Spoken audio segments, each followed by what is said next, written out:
So guys, nata sa Tisat Cebu karon mail. Ay customer na to gada siya laptop gikan na dami sa line shop.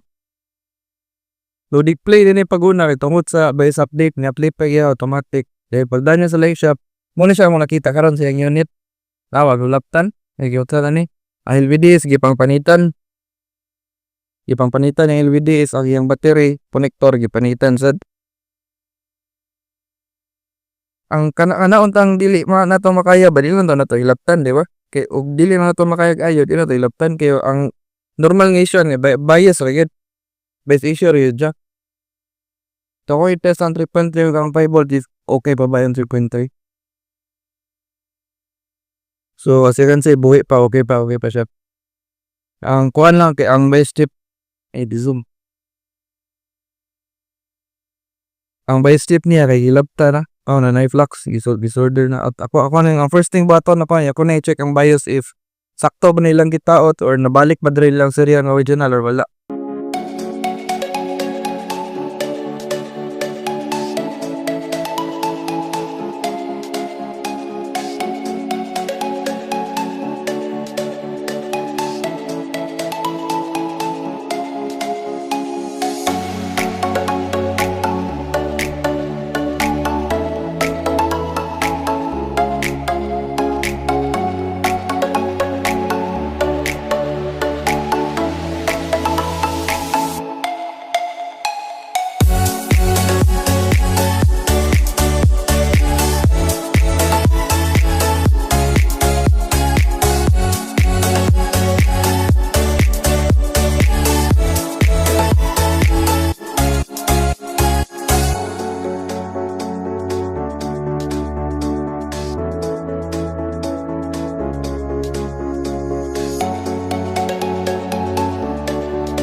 Official website sa Lenovo akong ni-flash niya din. Wala na siya serial, wala pa na siya GMI tanan. Corny ibalik ron ako sang i-test if okay na ba dyan sa kuan.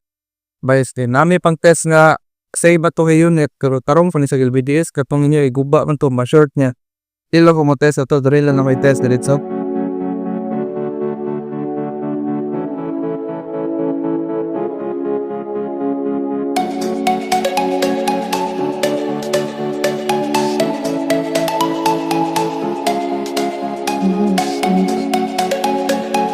Medyo dugay dyan siya mabot kay nga reset.